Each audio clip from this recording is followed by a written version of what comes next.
네, 안녕하십니까. 문가십니다. 오늘은 8월 1일이고요. 오늘자 이벤트가 또 진행이 됐죠. 저희가 늘 먹던 맛으로 이벤트가 진행이 되고요. 이벤트가 이렇게 매달 진행되다 보니까 사실은 정기적 이벤트라고 해야 될까요? 정기적으로 진행하는 이벤트 느낌성이 좀 강해져서 아무튼 주면 주는 대로 재밌게 해야죠. 보시면 출석 체크 우유. 이거는 이제 원래 기존에 줬었던 딸기 우유랑 바나나 우유인데 사실은 이것도 매일 주는 게 아니고 이벤트성입니다. 원래는 한 개씩만 지급이 됐었죠. 네, 이제 9월 30일까지 6개로 지속해서 준다는 거고 8월 7일까지 약 일주일간입니다. 레인보우 우유 6개를 지급을 합니다. 그리고 8월 14일까지 한동안 지급되지 않았던 쿠키를 또 지급을 합니다. 자, 8월 7일까지 뉴비 세트 지급됩니다. 육성하시려고 했던 캐릭터 있으시면 이번 기회에 육성하시는 게 좋아 보입니다. 출석 이벤트 8월달 새로 시작합니다. 8월 1일부터 9월 30일까지 출석 체크인데 9월 1일이 되면 또 뭐 다른 추석 체크 이벤트가 진행이 되겠죠. 보시면 추석 체크 이벤트는 8일차에 110개가 주는데 버그가 아니라고 합니다. 많이 주고 싶다고 하시니 그리 알고 계시면 될 것 같고요. 자, 아시는지는 모르겠지만 저희가 이제 기타 캐시템 창에 순간이동의 돌을 하나씩 지급을 해줬어요. 근데 이제는 출석 체크 보상으로 지급하지 않게 변경이 된다고 하고요. 이게 생각보다 뭐 유저 위치도 있고 뭐 이동 수단이 좀 많다 보니까 사용을 안 하는 부분도 있기는 한데 한 번씩은 사용을 했었거든요. 이게 있는 듯 없는 듯 조금 이제 필요했었는데 조금은 아쉬운 부분입니다. 이벤트는 뭐 특별한 건 없었고요. 7월 12일까지죠. 7월 12일까지 패치노트를 읽었더라고요. 자, 그 이후에 많은 패치들이 있었는데 뭐 진행되었다가 롤백 되었다가 취소되었다가 이 부분은 좀 수정된 부분들이 많아서 현재 확정된 부분들만 좀 말씀을 드리고자 합니다. 자, 인게임에서 이제 더 이상 메이커 확률을 확인하실 수가 없습니다. 대신 공식 디스코드에서 확률 게시판을 이용하시면 더욱 명확하게 확인하실 수 있고요. 수정 날짜 보시면 7월 13일이죠. 조금 더 디테일하고 조금 더 명확하게 표기를 해놓은 상태고요. 사실 뭐 이 확률 다 따져가면서 하기보다는 기도하면서 만드시잖아요. 이 확률 계산해봐도 뭐 나오지도 않고 일단 확률 이렇다는 것만 알고 계시고 기존에 이제 나이트로더가 섀도우 파트너를 버프를 받았었는데 좀 의견이 많았으면 나옵니다. 그래서 기존으로 되돌릴백을 했고요. 그 대신 트리플 스로우 만렙 기준 데미지를 225%로 증가시켰습니다. 자, 다음입니다. 배틀메이지는 제가 영상으로 한번 테스트 서버를 올린 적이 있는데 그것과는 별개로 추가적인 지금 스킬 작업을 하고 계시다고 해요. 그 테스트 서버에서 저희가 만나봤었던 그 배틀메이지랑은 많이 달라질 수 있다는 점 참고해 주시고요. 헤네시스 자유시장에 허수아비가 설치가 됐습니다. 그래서 이 허수아비는 데미지 측정용으로도 확인이 가능하시고요. 뭐 아란 같은 경우는 여기서 콤보를 쌓아가지고 콤보 배리어를 미리 사용하고 들어갈 수도 있겠죠. 듀얼 블레이드는 파이널 컷을 안전하게 미리 사용을 한 후에 들어갈 수도 있겠고요. 자, 이거 전사직군 밸런스 조정이 있었는데 이거는 아래에 다 수정이 됐어요. 그래서 이거는 읽지 않고 넘어가겠습니다. 아란에 콤보 크리티컬 관련 스킬이 변경됩니다. 기존에 10콤보당 크리티컬 확률 6%와 크리티컬 데미지 10% 증가가 되었었는데요. 풀콤보를 하게 되면 각 60% 확률과 100%의 크리티컬 데미지가 증가되는 셈이었죠. 하지만 변경되면 10콤보당 크리티컬 확률 3%, 크리티컬 데미지 5%가 증가하게 됩니다. 대신 여기에 기본 크리티컬 확률 30%와 기본 크리티컬 데미지 50%가 추가가 됩니다. 풀콤보 기존에 했을 때는 기존 변경 전과 다름이 없습니다. 고점은 변경사항이 없고요. 저점이 방어가 잘 되겠다라고 보시면 될 것 같습니다.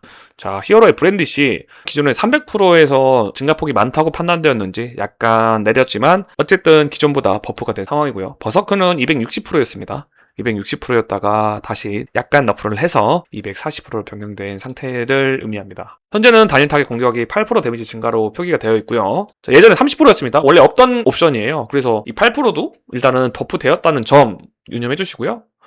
자, 블래스트는 360% 2타로 변경되었습니다. 마찬가지로 사실 이 위에 보시면은 480% 두 번 공격이었습니다. 근데 좀 과하다고 이제 느껴지셨는지 360%로 변경이 된 상태고요. 신궁도 드래곤 펄스의 활치기가 삭제가 됐죠. 피어싱의 풀차징 시간이 또한 0.2초가 감소합니다. 자, 다음으로 에반입니다. 에반 공격 속도가 1.4배에서 2배로 증가합니다. 대신 데미지가 200에서 140으로 감소를 했고요. 고스트 레터링 공격 속도가 2배 증가하고 데미지가 반토막 납니다.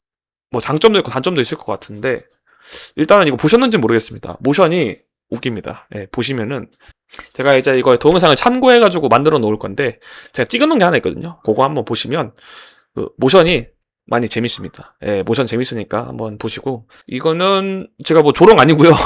진짜 순수 재미에서 이제 말씀드릴 거니까 한번 보시면 좋을 것 같습니다. 자, 직접 플레이해보신 에반 유저분들 이제 말을 들어보면은 이게 아무래도 한방 데미지가 좀 많이 줄어들다 보니까 안 좋다라는 의견이 좀 많았어요. 그래서 요거에 대해서는 또 어떻게 될지 잘 모르겠습니다. 한번 지켜봐야 될 것 같고요. 자, 시프 마스터, 실드 마스터리 스킬이 플래시 점프로 변경됩니다. 사실 그 위에서부터는 이제 스킬에 대한 데미지 퍼센트나 무기 상수 변경이나 수치상으로만 조금씩 조절을 했었는데 시프 마스터부터는 이제 스킬의 구성을 변경하기 시작합니다. 이렇게 되면은 또 사냥 면에서도 또 기동성이 좀 많이 빨라지다 보니까 경험치적으로도 간접적으로 상승을 기대할 수가 있겠죠. 자, 보스 HP UI 위치가 조정이 됩니다. 넓은 화면에서 보스 HP가 오른쪽으로 좀 약간 치우쳐져 있었나봐요. 그래서 이 문제가 수정이 되고요. 마찬가지로 버프 UI도 이와 비슷한 느낌으로 같이 패치가 되었고요. 에델슈타인과 사자의 성을 언급을 한번 했습니다. 그래서 리소스 추가 작업을 진행하고 있다고 하셨는데 이게 21일이니까 한 지금 열흘 조금 더 넘었네요. 저는 사실 뭐 이 퀘스트 같은 부분들이 좀 많이 집중적으로 관심이 가고, 그게 또 영상감으로 또 제작하는 재미도 있어서 기대를 하고 있는 부분이고요. 퀘스트가 꼭 좀 나왔으면 좋겠습니다. 아라는 콤보 유지 시간이 3.5초에서 7초로 2배 증가합니다. 앞으로 나오는 보스들과 현재 나오는 엔드급 보스에서는 콤보를 유지하기가 많이 힘들었죠. 그래서 아마 7초로 유지를 해줘도 공격 반사 대기 시간 때문에 유지가 안 될 거긴 합니다. 그럼에도 7초는 꽤 유의미하다. 사냥에서는 굉장히 좀 편하죠. 섀도어가 대대적인 패치를 진행합니다. 암살은 총 4타까지 있죠. 1타에서 3타까지, 그리고 4타 이렇게 앞으로 전진하면서 나가는 그런 스킬인데 500% 한 번 공격하는 거에서 250% 두 번 공격으로 변경되게 됩니다. 그리고 크리티컬 효과가 적용되게 변경이 되고요. 마지막 암살 4타는 500%한 번에서 250% 두 번 공격으로 변경되게 됩니다. 눈여겨보셔야 될 점은 원래는 이 암살 같은 경우는 크리티컬이 독자적인 크리티컬로 데미지가 샤프하이저나 뭐 이런 것들하고 중첩이 안 됐었어요. 지금부터는 다른 크리티컬 효과가 중첩돼서 적용이 변경되게 된다고 합니다. 자, 암살 데미지가 250%에서 450%. 엄청 많이 증가했죠? 자, 단순 수치만 봤을 때 900%라는 소리입니다. 이것 때문에 데미지가 정말 잘 나오고, 좀 섀도어가 생각보다 굉장한 인기를 끌고 있습니다. 또 보시면 어설트 동작 속도가 2배 증가한다고 하는데 이거는 뭐 거의 거의 뭐 금비성광이죠? 풀 공격 속도 기준 약 1.02초의 딜레이가 존재해서 1.02초만큼 재사용 대기 시간이 적용됩니다. 그러니까 최소치 딜레이가 있으니까 이거를 재사용 대기 시간으로 적용을 시키겠다 이런 말씀이시죠? 와, 근데 보시면 암살 뜨는 거 봐라. 살벌하다. 유사 듀얼블레이드 돼버렸는데요. 자, 앞서서 브랜디시 단일 타겟이 8%에서 10% 증가했습니다. 8%에서 10%로 변경이 된 겁니다. 2% 상향됐어요. 버스터에 대한 얘기는 따로 없네요. 다크나이트는 좀 괜찮다고 판단을 하신 건지는 모르겠습니다. 여기까지가 이제 이벤트와 밸런스 패치가 진행된 내용인데요. 근데 이제 여기에는 이제 보호마스터는 없다는 사실. 아쉽습니다. 예. 이제 폭풍의 씨가 이제 롤을 해보셨는지 모르겠습니다. 이 원거리 딜러가 때리다가 치명적 속도라고 해가지고 평타를 그러니까 부수적으로 뭔가 이렇게 투사체가 하나 더 날아갑니다. 예. 투사체 하나 더 날아가가지고, 또 때려주는 것도 좀 나쁘지 않을까? 재밌지 않을까? 보는 맛도 있고, 예. 뭐 그렇다고요. 예. 자, 다음 재밌는 패치 내용 올라오면 그때 한 번 더 패치 영상 찍도록 하겠습니다. 감사합니다.